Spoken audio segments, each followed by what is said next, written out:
কাবা শরীফের দরওয়াজা, এটাকে মুলতাজিম বলা হয়। রাসূলুল্লাহ বলেছেন এখানে দাঁড়িয়ে আমি এমন কোন দোয়া করি নাই যা কবুল হয় নাই। সৌদি গভর্নমেন্ট এই দরজাটা তৈরি করেছেন 22 মণ সোনা দিয়া।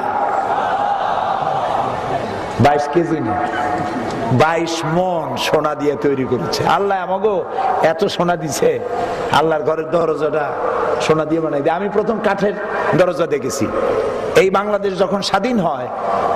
স্বাধীন বাংলাদেশের প্রথম হজ আল্লাহ আমাকে করাইছেন। প্লেনের ভাড়া ছিল 4733 টাকা।